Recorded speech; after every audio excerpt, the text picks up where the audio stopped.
Pagkatapos mo kumain, iwan mo na yung pinagkainin mo dyan. Pitin ko na lang pag-uwi ko. Kalat. Ako na nga lang magliligpit. Iwan mo na lang dyan. Hayaan mo na lang tulungan kita, Isa. Makabawi man lang ako sa mga nagawa ko sa'yo. Martin, stop reminding me, okay? Isa, I just wanna make it up to you. Di ba sinabi ko na sa'yo, hindi na kita mapapatawad? Ginagawa ko lang to kasi obligasyon ko. Pero kapag gumaling ka na, paaalisin kita ulit sa bahay na to. What did you say?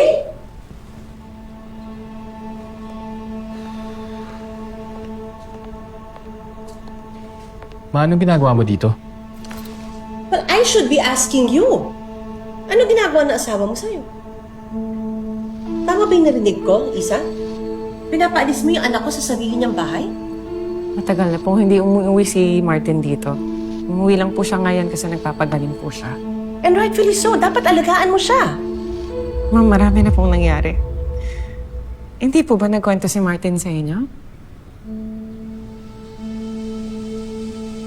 Normal lang sa mag-asawa ang nag-aaway. Ang hindi normal, ang talikuran mo ang asawa mo pag kailangan ka niya. Lalo na't siya'y nasaktan dahil niligtas ka niya. Ma, ako yung may kasalanan kay Isa, okay? Pero hindi yan sapat na dahilan para pabayaan ka ng asawa mo. Anong klase kang asawa, Isa? Asawang niloko. Niloko ka nga. Once. Ma, please! Can you stop? Natural lang sa lalaki ang magloko. Mabuti nga eh. Sa'yo pa umuwi. Siguro po sa inyo okay lang. Pero magkaiba po tayo. Pareho tayong asawa, Isa. At ang asawa, marunong umunapak.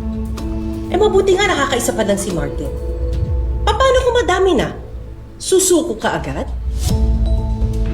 Oh, eh paano na yung sinumpaan ninyo? Nung kinasal kayo? Ma'am, di naman po akong sumira ng sumpaan namin. Ang anak niyo. So if you'll excuse me, may trabaho pa ako.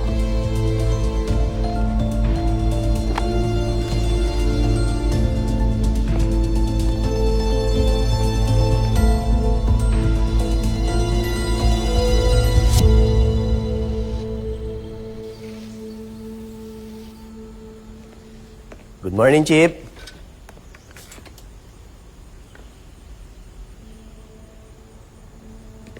Pisa pa lang ng araw, ah. Pagod na? Hindi naman. Dumating lang yung nanay ni Martin. Hulaan ko. Di kayo close.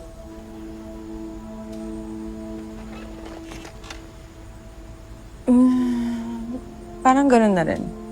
Pag nandiyan kasi siya, ako lagi yung kontrabida. Anak na nga niya yung nanloko, ako pa rin yung masama sa paningin niya. Ganun talaga mga nanay. Protective yun eh. Kahit na mali anak nila, tama pa rin. Hindi, ang totoo kasi niyan, noon pa ayaw niya na sa akin. Kasi hindi daw ako traditional wife. Yun siguro yung gusto niya para sa anak niya. Kung traditional wife ka, malamang di ka nagustuhan ng anak niya. Ibang klase ka si Chip eh. Dami tuloy nagkakagusto sa'yo. Hayaan mo na yun. Patunayan mo na lang sa kanya kung gaano kaswerte yung anak niya na ikaw yung napangasawa. Di ka basta-basta.